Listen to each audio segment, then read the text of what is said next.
tell the world who you are and what you do. Well, my name is Jacki, and I am the creator or owner of MBF Bulldogs. I breed Old Boston Bulldogs. Trying to get the word out about the breed a little more. That's kind of a big thing right now.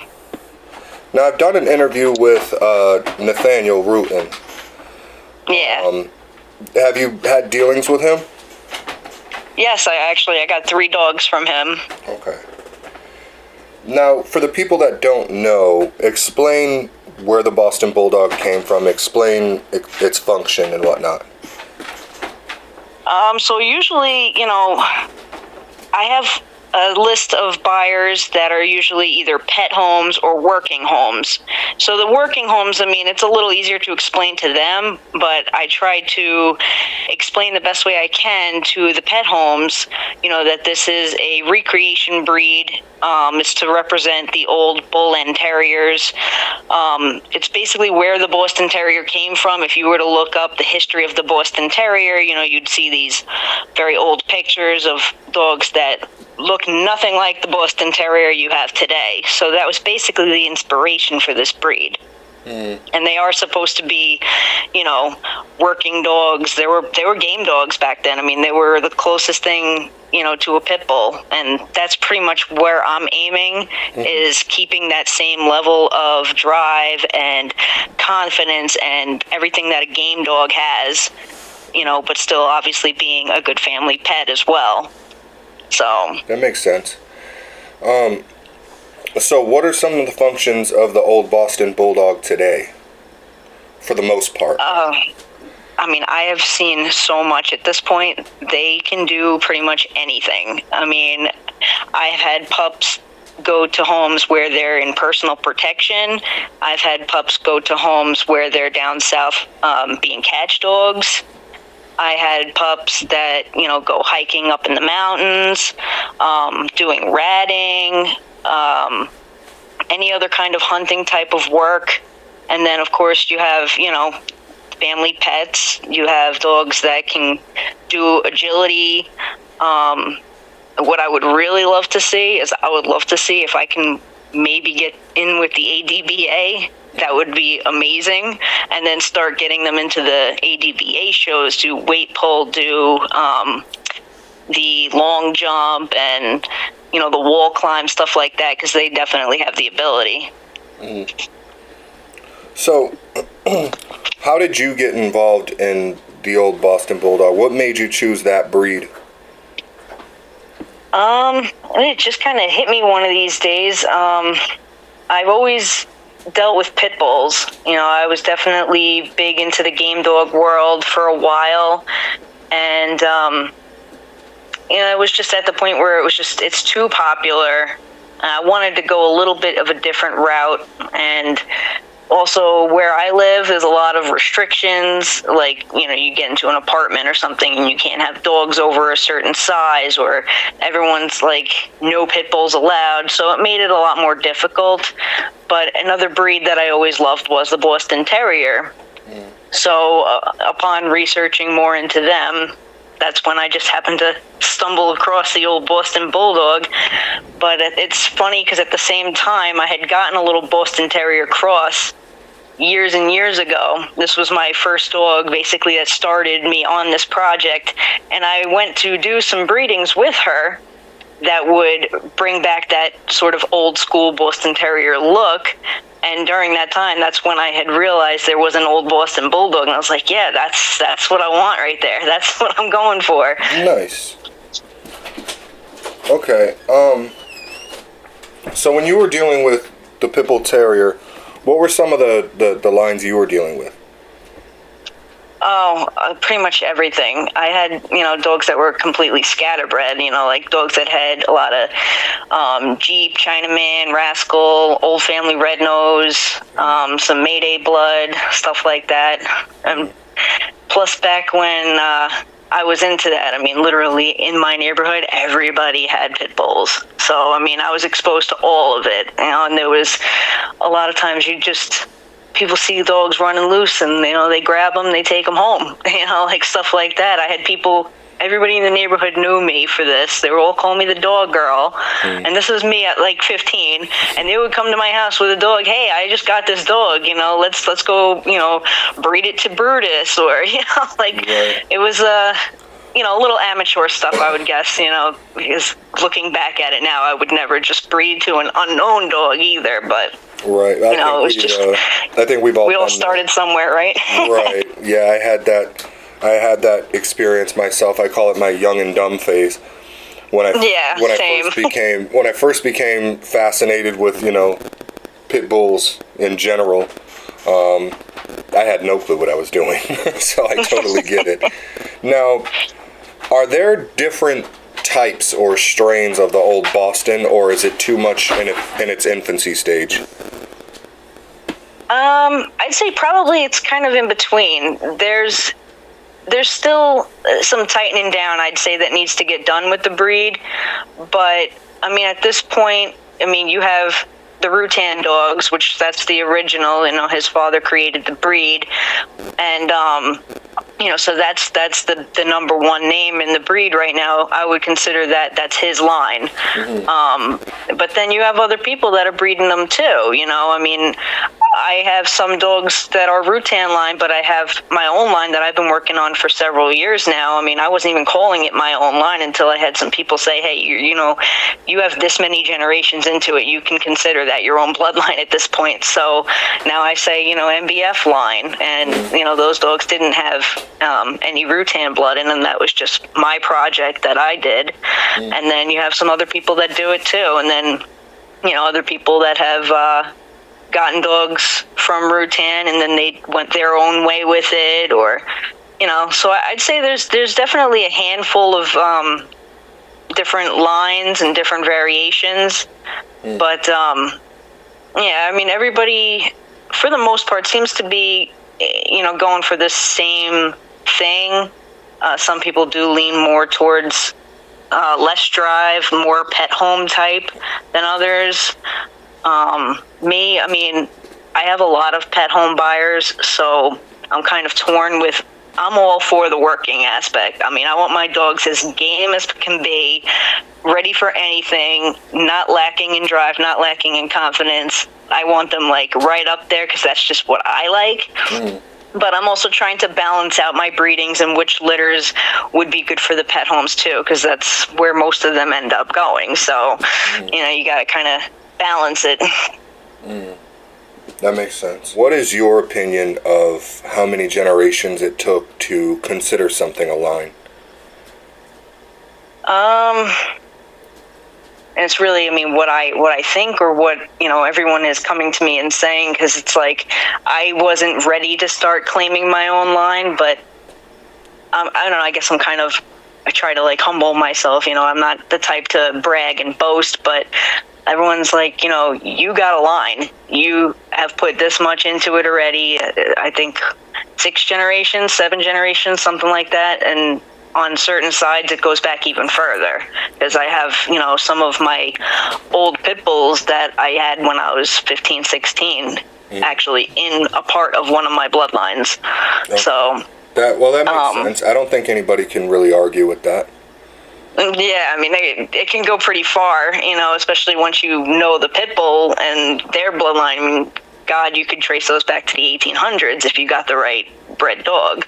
So the Old Boston, and namely your line, it's still in the stages, you would say, of you do have some pit bull blood back there and things like that for developmental purposes.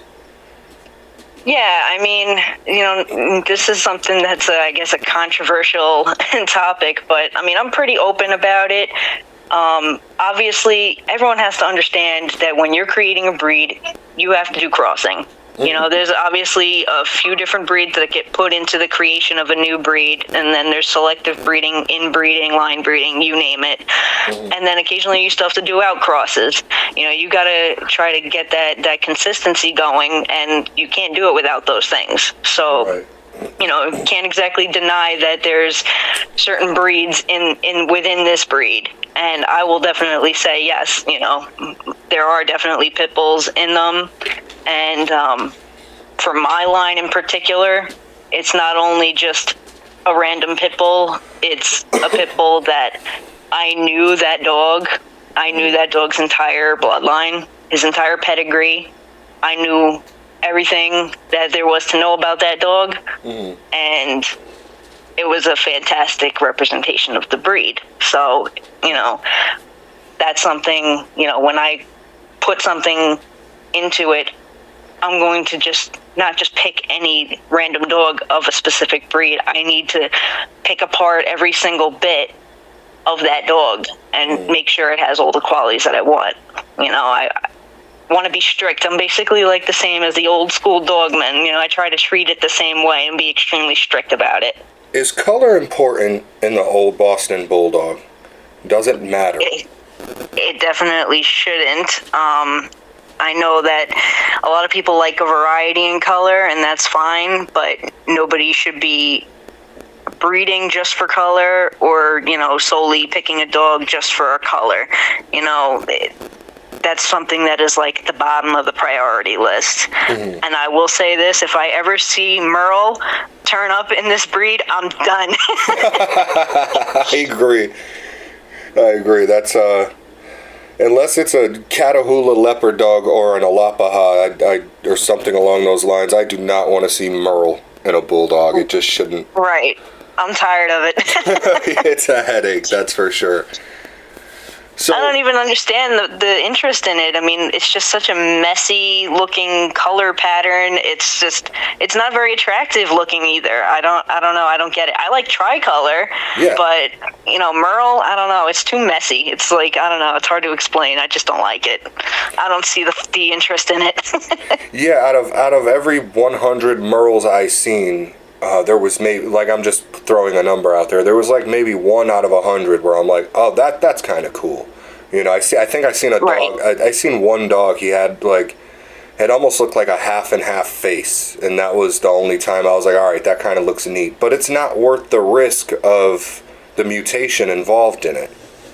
Right, and the fact, there's people, you see Merle turning up in breeds that it's not supposed to be in, and then you get into the whole scientific aspect of it where it's like, okay, well, where did it come from then?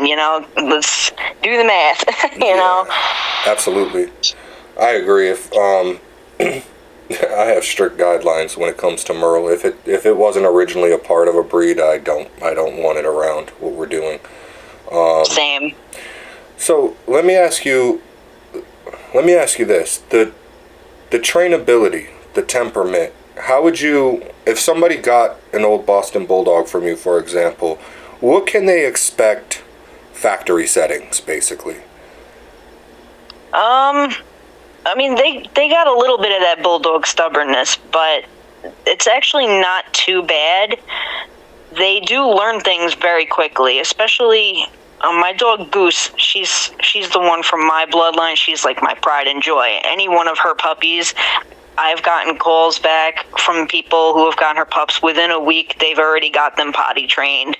They have them learning to walk off leash. Their recall is already on point. It's crazy. Like there's definitely a lot of intelligence there, and I want to keep that around. Putting too much of the Bulldog stubbornness in there, you're going to lose that intelligence a little bit. So I'm trying to make sure it stays that way. I mean, everything I've bred with, any breeding I've done with Goose, I've so far kept a puppy, and I want to continue that going with her because she's putting some good ones out there. But, I've definitely had no complaints. I think the worst I've gotten was people just saying that, they're very mouthy, as pups for a while, and sometimes it takes a little longer for them to get out of that mouthy phase, like playing a little too rough with the other dog or playing too rough with the kids, but they pick up on it, they learn, they understand, and they are not too bad to train. And they definitely have a lot of energy, though, and I definitely warn people about that. I say, the more you take them outside and play with them, wear them out, the less they're going to drive you nuts. A good dog is a tired dog. Right, exactly. Gotcha. So, in particular, what, outside of that intelligence, what do you prioritize when you're selecting a breeding pair? Well, I mean, looking at the dog overall, I'm going to pick apart every single detail in the dog's structure. If they have cat feet or if they have splayed feet, how's their top line, how's their head, how's their, their angulation in the rear, how's their muscle tone, stuff like that. But, I also health test. I don't know how many other breeders can really say that they do that. I know a lot of people say they do and they don't, but I'm big into that. I want to make sure that they are health tested. With the dogs I started with, I health tested. That should be clear. Then other than that, I want to see that the dog is showing all the right signs personality-wise. Is the dog going to be able to kick the ass of any other loose dog that's going to come running my way while I'm taking a walk and protect me? I want to know that my dog's going to kick some ass. Right. I also want to know that that same dog is going to turn around and then come lay down on the couch and snuggle with my kids and, lay down and behave themselves in the house.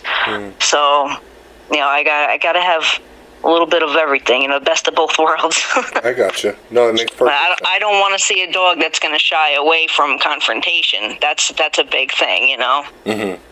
I want them to be as most like the old school game dogs, that's what they were, and I want to keep that same thing going.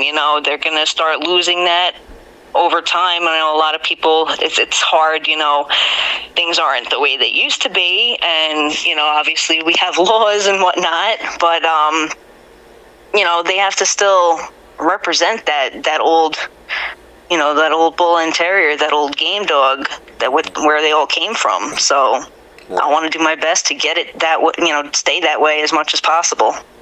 All right. So what health testing service do you use?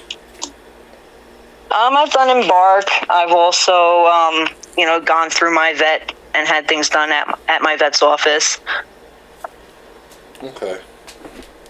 Now, when it comes to a working specimen, and I guess I'll use a game term here, when do you think it's appropriate to start schooling a bulldog for, say, protection or catch work or rat work? When do you think the proper age to start introducing these kind of things to a dog is?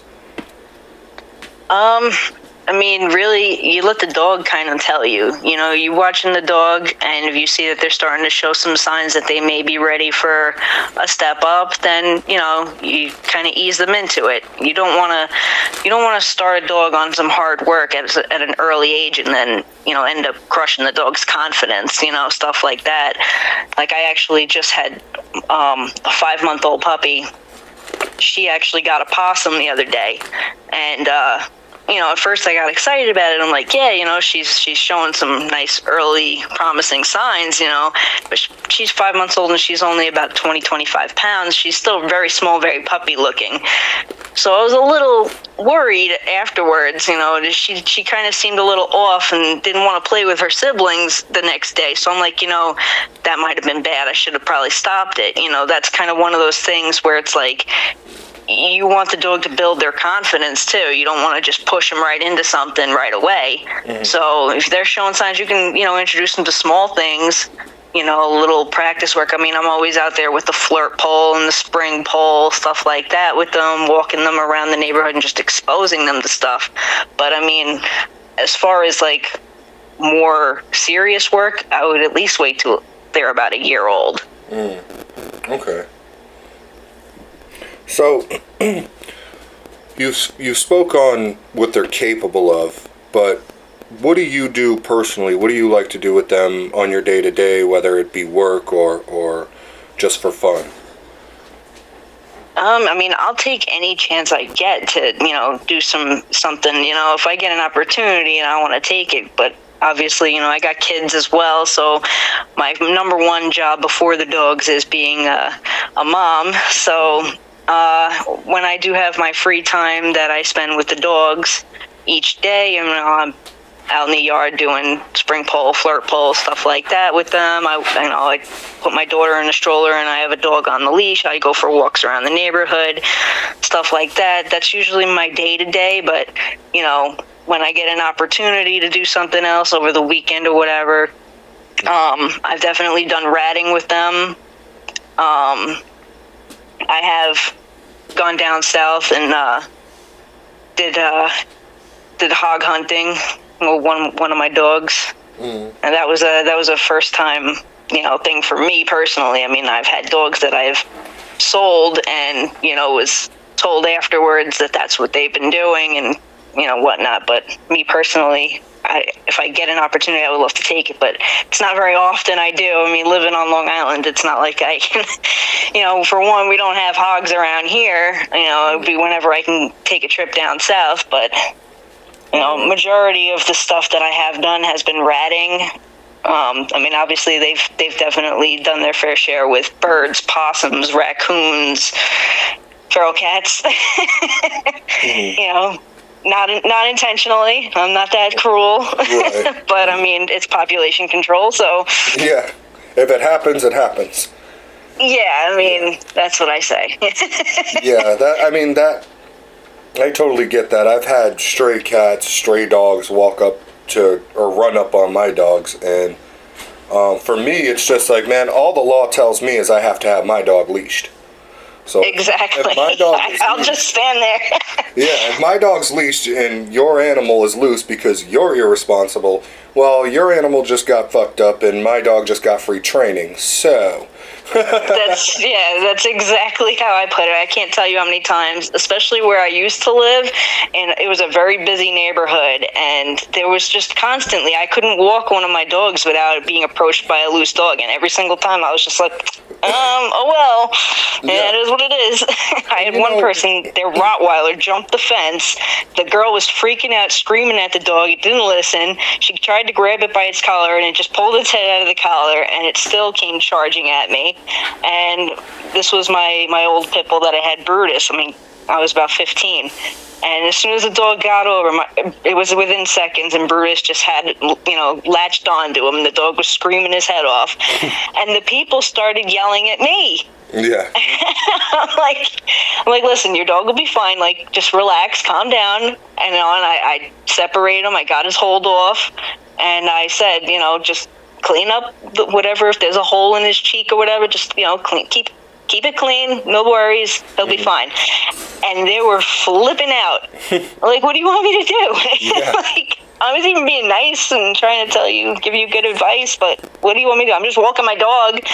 Yeah. And that's the thing too, for the listeners who might be fur moms, it's not like we're saying it's a good thing, but we can't control people that don't have a hold on their animal or can't properly confine their animal. That's not my fault.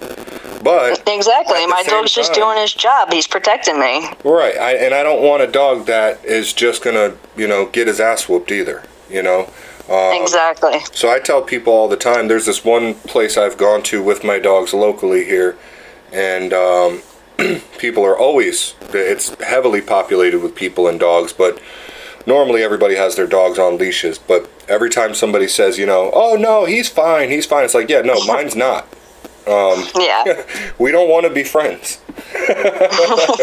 Right, like, just because your dog's fine doesn't mean mine is. Right.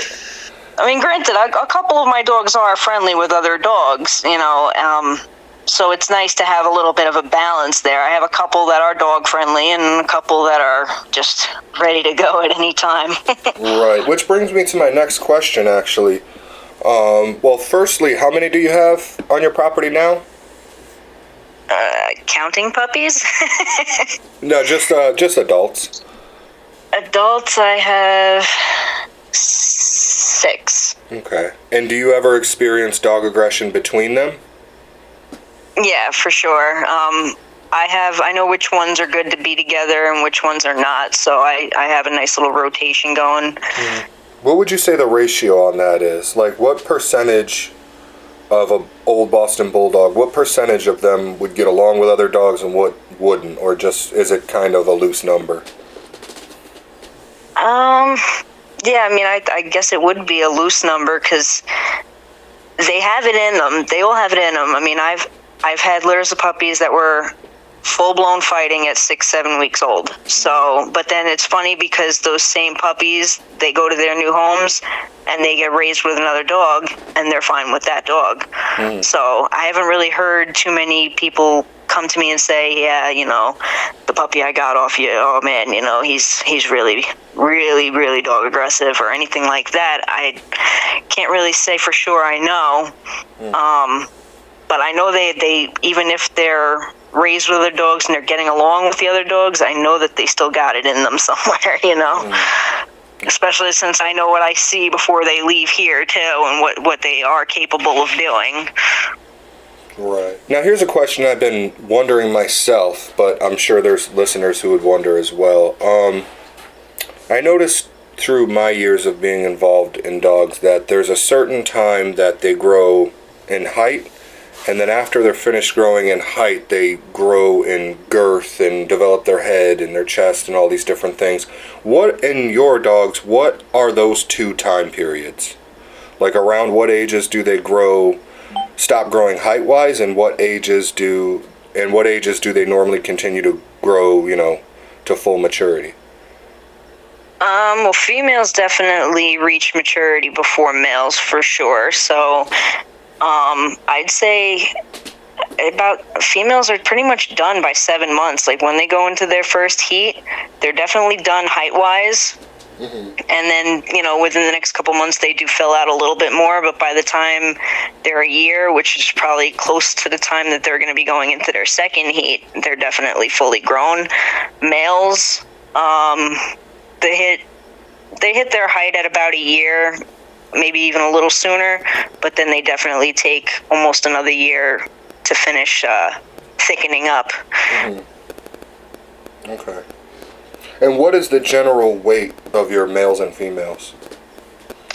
Right now it's kind of all over the place. I'm trying to, you know, keep it more within the limits. The thing was, this one dog I got and started using him into the program, he ended up being a lot bigger than I was expecting. So all the pups off of him ended up being a little bigger than I was aiming for and bigger than what I feel that, you know, the breed should be. So that kind of threw a little bit of, threw it off a little. But I was sticking within the 30 to 40 pound range was where my dogs were at. Prior to that, I did have a few that were bigger.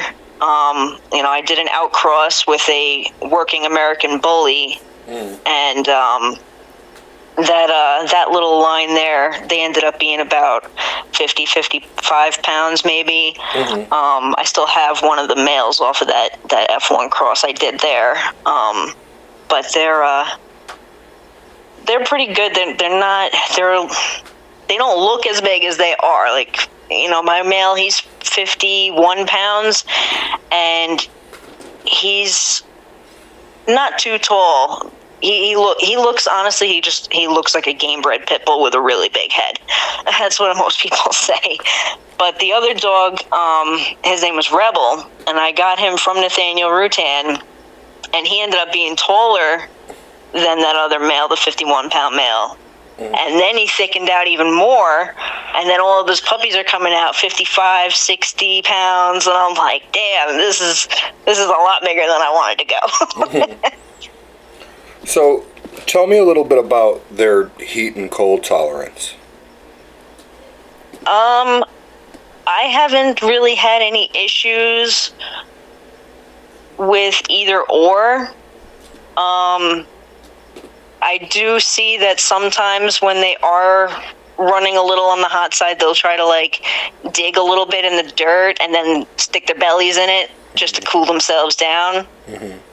But nothing really concerning. Sometimes my dogs can be total pussies when it comes to the weather, excuse my language, but it's kind of funny. If it's raining or something, they'll sit there and shiver like they're being tortured. I have a couple of them that are like that. It's kind of funny. I make fun of them. Like, I talk to my dogs like they're people, and I say, you know, you're such a little bitch. But as far as, you know, health-wise, they take to it very well. It's just, that's more so of a a personality thing or behavioral thing rather than actual, health-wise. I've never had any issues with heat stroke or anything like that. Or dogs that were too cold and, shivered down to the bone. Right. That was never an issue I've ever had. Okay. So, when it comes to temperament, trainability, functionality, how would you compare the male to the female? As of lately, I'm starting to lean more towards females. I know everyone says the phrase alpha male, but with how many years I've been breeding, every time I have a litter, the dominant one is always a female. And females are definitely more about business from what I can see. The female is the dominant one. I had an entire litter, the whole dynamic changed when the alpha female went to her new home. It was crazy. Like the whole dynamic, the way they all were with each other, everything changed when she was gone. And I've noticed that ever since, that's something that happens. There's always a female that's the most dominant one. Males, it's a competitive nature. Males have, they like to be rough and rowdy. They like to have that competitive nature, but females are much more serious. They're a lot more about business. And if I have a fight break out between two adult male dogs, it's a totally different vibe that you would get than if it was two females that got into the fight. The females, if one thing happens, they have to be separated forever. That's that. They will hold a grudge, and they will want to kill each other for as long as they live. The males, I have been able to kind of work with them a little bit. I had two littermate brothers that I was raising up together, and they got into quite a few little tiffs, and then they would be fine for a while, and a couple little more tiffs. If there was something that would just... I learned what the triggers were between the two of them, and once that trigger was removed, they were fine with each other. And they could fight it out and then literally just go sit on the couch together afterwards.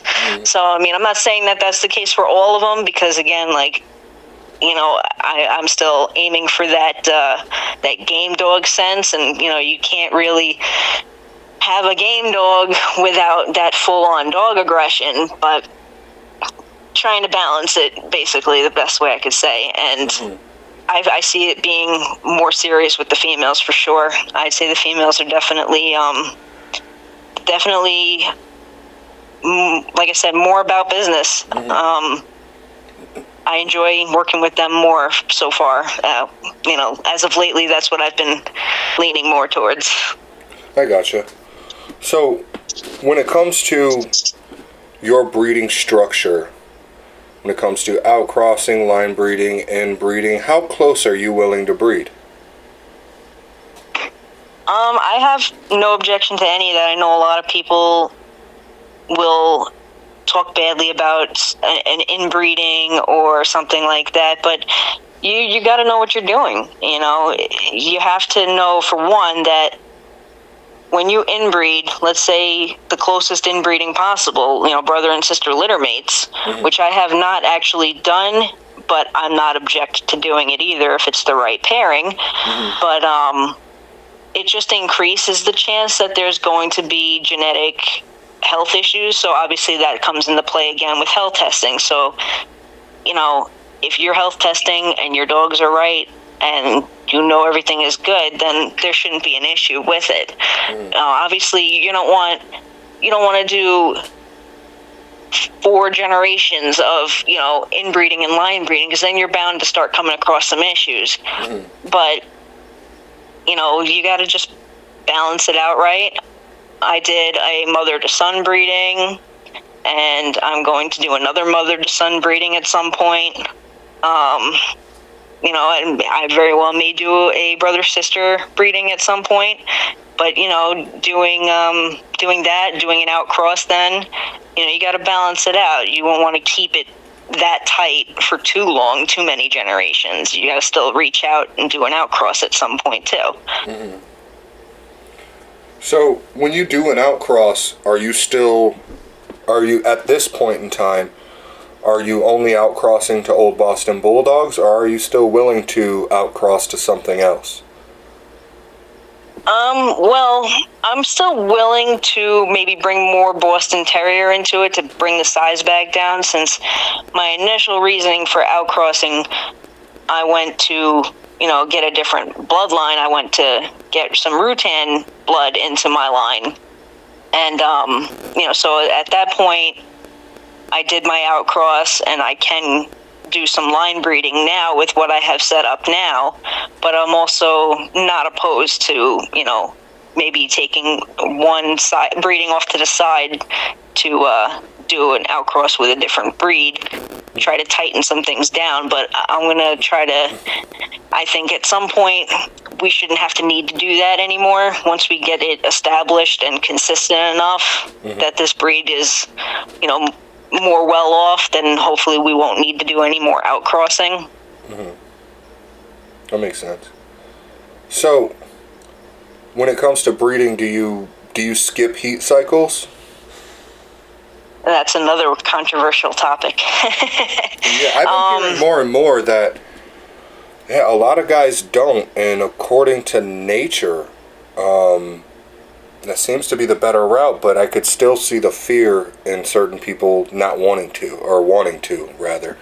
What's your take on that? According to recent research, it's been proven at this point that it's not going to make a difference whether you do back-to-back or you skip, because the female's body is going to basically react the same way as if she had gotten pregnant, no matter if you skip her or not. So she's still going through the same levels of hormonal changes and stress on her uterus, even if she was not bred. So it really, wouldn't make a difference if you skip or if you go back-to-back. I think what you should do is, it depends on the dog. And if you see that she's recovered very well from her previous litter and, she's good to go again, then you could do back-to-back. And I have dogs that I've done back-to-back and they were phenomenal with it. And then I had a dog or two that didn't quite recover as quickly, and then their second litter back-to-back, it didn't work out as well. So that dog won't be doing back-to-back anymore. I gotcha. So when you're looking at a litter of pups, how and when does your selection process start? When do you know when there's something you want to keep for yourself? Oh, that is so difficult, because really I would love to just keep them all until they're like a year old and then make my decision, but then trying to sell the rest of them at that point is impossible. So, I try to hold out as long as I can and really, get a good enough look at them all before I make my decision. But a lot of times it's more so I'm just on a time crunch with it, because I have buyers waiting for me to make my decision. So, I look at the size of the head, the shape of the muzzle.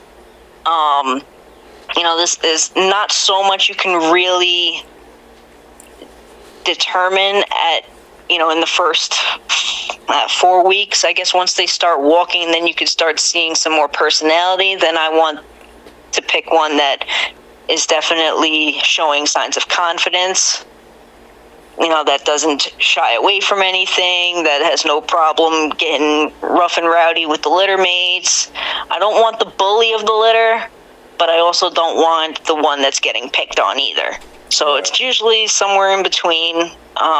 As long as I see confidence in the dog, that's it for me. And of course, I know color is not important, but at some point, you are looking at a dog and, you want to pick something that you like the way it looks as well. So if the dog's the right, got the right level of confidence that I could see so far in a young pup, like I said, to the best of your ability, because there's not that much you can determine at a young age.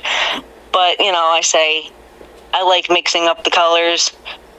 That's also, I've been getting big into the genetics as far as that goes. So I know, what's going to be produced in the future with this one versus this one. And, it's also a lot of buyers that are waiting on certain colors, certain markings. So it's like I have to also cater to those people as well. So I'm trying to think with everything I can, all the different aspects, and just put it all together. Right. Which, again, is not easy to do. They all leave at about 8 weeks of age, so I have that time frame to basically make my decision. I gotcha. So, as far as factory settings, how the puppy comes automatically, can people, it's obvious people can expect some level of gameness, but can people automatically expect the ability to be a protection dog? Yeah, I mean, I'm really pushing for that. I have a lot of pet homes, like I said, so, I mean, I would absolutely love to try to get more working homes. I want to see, that some dogs that I produced, went on and competing in shows and all kinds of stuff like that. I love that. I want to hear more of that. So that's the big thing, is just trying to get the word out a little more, and I guess maybe, talking to the right people and try to, because the problem is not many people know what this dog is. Sometimes, people see them and they think there's some kind of bully mix, or, that I have people that say, what kind of dog is that? Is that a mini boxer? I get all kinds of questions and confusion. So, and then I get other people too, when they hear me say Boston Bulldog, they're like, there's no such thing as that. Well, that's because you only know Boston Terrier, or you think Bulldog and you're thinking smushed face, barrel chested dog, and that's not what this is. That doesn't mean it's not a legitimate dog. They're a lot healthier. That's the biggest thing. They can breathe, they can move. Yeah, but I consider my band dog to be a bulldog, because that's what I'm aiming for. And I agree, people used to call American Pit Bull Terriers just bulldogs, and a lot of people still do. Yeah, I know, and that gets a little confusing sometimes, but I definitely heard a lot of people saying that too when I was in with the Pit Bull crowd. Mm-hmm. So, what are you feeding right now? So, I love doing raw diet. And I know it's difficult for a lot of people because it can be expensive and not everybody is into that. So I do also feed kibble. I do pedigree puppy growth. So I feed them all the kibble with the raw. And then I skip raw sometimes too. Sometimes I'll do just straight kibble. And that way I know the dogs are not going to be picky about it. And then, when someone gets a puppy from me, they're not struggling to get the dog to eat kibble because it was used to raw and now it's spoiled, So. Right. So when it comes to kibble, you said you're feeding pedigree puppy. Do you feed that to your adults as well?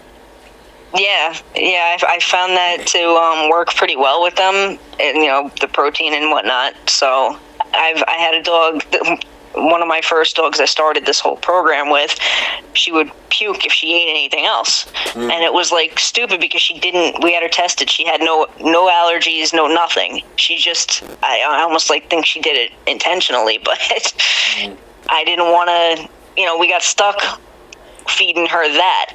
And it was fine because, it did well for her, and we just stuck with it when we had a litter off of her, and then we kept puppies off of that. We just stayed with the same food. I've never even tried to change it, to be honest, and maybe someday. I mean, I kind of want to, but it would be nice to save some money. How much I go through, but... That's actually the next question I was going to ask you, because, back when I was young, I fed pedigree and puppy chow and all that, and now I spend so much on a bag of dog food, it's insane.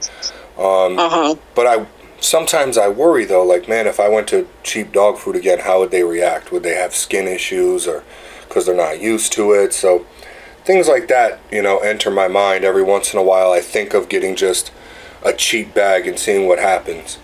And I did Purina 1 there for a little while, like 10 years ago or something. That wasn't bad. But I think sometimes, and I'll take accountability for this, I think sometimes I have the same predisposition as other people to think that, you know, a more expensive food has to be better. Right. So yeah, I've been experimenting with it though. There was a time I was mixing my expensive food with, you know, regular pedigree or IAMs or something like that. And how did that work? Because I've never tried mixing two different kinds of kibble before. Oh, I've mixed many kinds of kibble. What I like to do is, you know, I'm a prepper. You know, I'm into survival and things like that. So one of the things on my bucket list that a dog has to have is a strong stomach, because you never know what I'm going to have to feed it. So I'll switch from Diamond to Black Gold to Victor to, you know, just all these different foods. And what I'll do is when I'm halfway through one bag of food, I'll bust open the other bag of food and start feeding them half and half until that half runs out, and then they'll be just on the one, and then I'll bust open a different bag and start mixing that in. And it never really gave me problems. What's ironic is my blue bitch Zuma, more your OG bully, or what we refer to as American Pit Bulldog, she is straight blue and hasn't really had any skin issues. However, her son, I bred her to a Borbal, and I kept the male that I pretty much always wanted, this jet black male. What I noticed is on the Black Gold, he seems to be having a skin issue, whereas his mother, who's straight blue, doesn't. And I find that ironic, so I just switched him back to Victor, and I'm trying to see if that has an effect, because I've tried everything else. I've tried coconut oil, and I've done, you know, any spots where he was itching a lot, I would do like new stock or something if I noticed like it was a bumpy area. Make sure it's not a mite, you know. So I've tried. I've noticed with that too. I mean, you're lucky, definitely, that your blue dog doesn't have any issues, because for some reason it's something with the blue that definitely is more prone to the skin issues. But she could have been a carrier for that and then passed it on to him. But also, there's something that I did see turn up, and it's bizarre. It acts kind of like what is it called? CDA. But it's not exactly the same, because it goes away after the dog reaches maturity. I had a dog that had these patches of hair loss, and it would get a little red sometimes too, but nothing crazy. It just was really ugly to look at. And once the dog hit maturity, it went away, never came back. And then a couple of other dogs that were produced by him had the same thing. And you know, it just went away once the dog was fully mature. So I don't know, it's kind of bizarre. Yeah, definitely. She definitely had some skin issues when she was whelping, and you know, while she still had the puppies with her, which I've seen that in a lot of dogs, you know. Yeah. But yeah, after that, it took her like a little while to bounce back. I was starting to get concerned about her fur and everything, but you know, it was like a couple week period out of nowhere that her fur just all grew back and she looked normal. There was no more redness on her, you know, her nipples from the puppies or anything. One thing I did hear recently was a guy said that, and this will lead me to another question actually, but a guy said that once his female gives birth, he'll switch her completely to raw and she'll bounce back in like half the time. And still be able to feed her puppies without issue. So I thought that was interesting. And if I decide, I'm debating on whether or not to breed Reaper back to his mother, because I want a little bit more of her than the father in the final result. Gotcha. But I'm considering breeding the son back to her. But if I do, I'm going to give that a shot. You know, throw her on raw after she delivers and see if that actually works, you know. Yeah, I mean, raw really, it does make a huge difference. I mean, I've given females, I mean, as soon as I start breeding them, you know, I switch them to solely raw. So, okay, so you start at the first tie-up. Yeah. Okay. I make sure, like, the entire time they're getting as much nutrients as possible. I mean, when I start doubling up on the meals, you know, when they're getting more towards the end of the pregnancy, when they're really starting to get that extra weight gain and ferocious appetite, then I'll double up. I'll do one meal with just raw and then one meal with just kibble. But pretty much from the moment they go into heat is when I'm going heavily on the raw with them. So that way it's as best as I could possibly give, for the babies and everything and the mom. Right. What to you does the raw diet look like? The best word that comes to mind, variety. Mix and match is what I tell everybody. I have this little chart that I don't know where I saw it. Someone on Facebook posted it a while ago, and it was perfect. So I saved that chart, and it was the best way to lay it all out. It explains the foods you can give, the foods you cannot give, and then what each food gives the dog, and then what their poo consistency should look like and smell like, and all this stuff. And it's great. And I say, literally, you don't have to give them everything on the list. Mix and match it.